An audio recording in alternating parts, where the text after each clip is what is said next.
Au terme à tous, bien-aimés frères et sœurs, notre ligne ne changera pas. Le vote de la résolution au Parlement européen n'a aucune force juridique contraignante. Nous ne pouvons pas autoriser Kiev de bombarder Moscou. Qui dit ça? Le ministre italien des Affaires étrangères. L'Italie ne va pas suivre la résolution du Parlement européen qui demande à ce que tous les pays puissent lever les restrictions le plus rapidement possible afin que Zelensky puisse utiliser les armes occidentales pour bombarder en profondeur en Russie. L'Italie a compris le message de Vladimir Poutine, le message de Dimitri Medvedev, le message du président de la Douma. Ça, c'était le plus dur d'ailleurs. Il a dit que nous avons des armes plus puissantes que ce que vous avez. Et il a même donné des exemples. Il dit, vous savez, avec Sarmak, Satan 2, il nous faut 3 minutes et 20 secondes pour atteindre Strasbourg. Ce sont des armes qui vont plus vite que la vitesse de la lumière, que le sang. Il dit que de Moscou à, comment vous appelez ça, à Washington DC, il faut à peine 7 minutes. Dans le domaine hypersonique, les Russes sont en avance. Mais alors de beaucoup d'années, parce que les États-Unis n'ont pas l'hypersonique. Vous savez pourquoi on le sait? C'est parce qu'ils ont des bases militaires partout. S'ils avaient hypersonique, là, ils n'auraient pas besoin de bases militaires. Ils ont besoin des bases militaires parce qu'il faut être proche de la victime, de la cible, de l'objectif.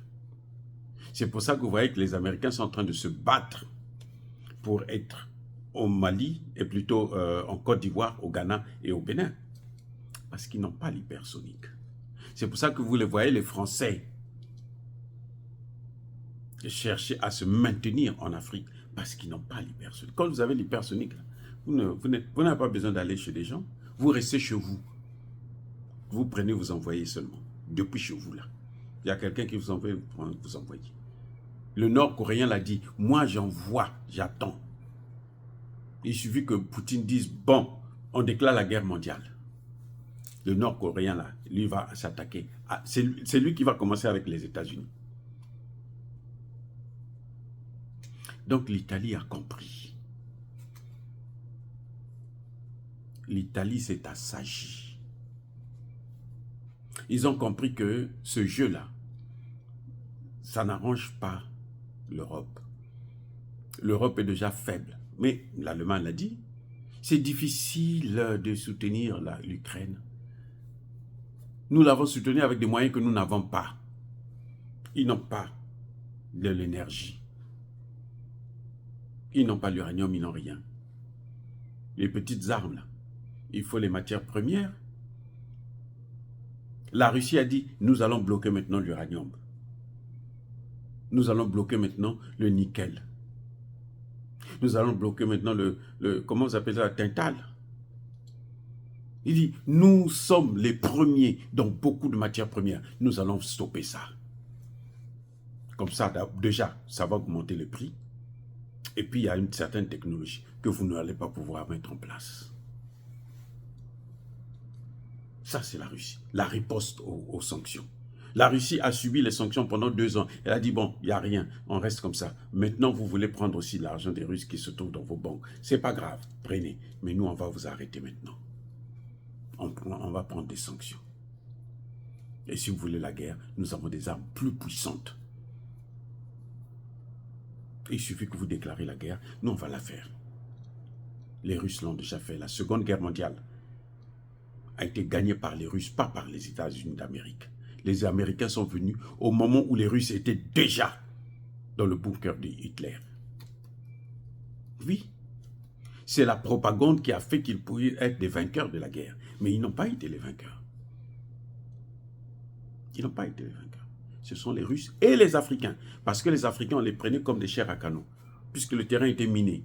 Les Africains marchent dessus, ils explosent avec les mines. Et puis maintenant, eux, les Occidentaux, les Français, les Américains, les Anglais et autres, viennent. Ils n'ont pas gagné la guerre. C'est nous qui avions gagné la guerre. C'est pour ça que nous avons perdu beaucoup d'hommes.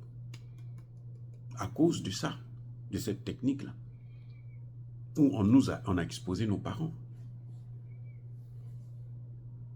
Quand ils ont commencé cette guerre, vous avez vu l'Ukraine aller ouvrir des ambassades. En 2 semaines, l'Ukraine a inauguré au moins plus d'une vingtaine d'ambassades en Afrique.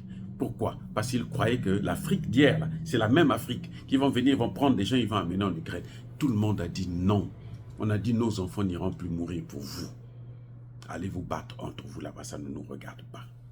D'ailleurs, vous nous avez amené le terrorisme ici. Nous avons notre guerre à nous que nous sommes en train de mener. Laissez-nous tranquilles. Allez vous battre. C'est cette jalousie-là, cette haine-là qui a fait que l'Ukraine puisse aider, se mettre avec les terroristes pour combattre le Mali. Mais ils ont été encore une fois de plus écrasés. Et c'est ce qu'ils vont avoir aussi en Russie. Chez eux-mêmes, ils vont être écrasés. Parce qu'ils ont provoqué les Africains qui ne leur ont rien fait. Et l'Afrique d'aujourd'hui n'est pas celle d'hier. L'Italie a compris quelque chose de fondamental. Si vous avez affaire aux Russes, vous avez affaire aussi aux Africains. Vous avez affaire aux Chinois. Parce que les pays africains, là, maintenant, ils sont en train de regarder vers les BRICS. Ils sont en train de quitter le Fonds monétaire international et la Banque mondiale pour se tourner vers les BRICS. Parce que là-bas, au moins, on respecte leur dignité.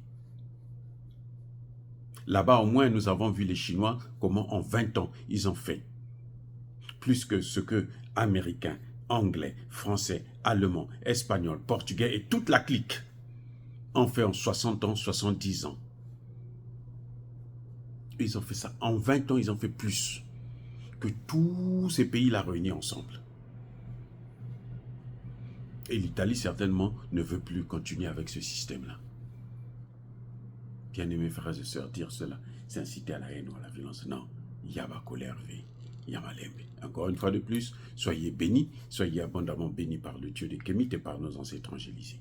Mais que tous ceux qui persécutent le continent africain, le pillent et le déstabilisent, qu'ils soient noirs, blancs, chinois, arabes, juifs, indiens ou qui qu'ils soient punis, maudits, foudroyés, neutralisés, écrasés, effacés par le Dieu des Kémites et par nos ancêtres angélisés. Vive l'Afrique éternelle, j'ai dit et j'assume.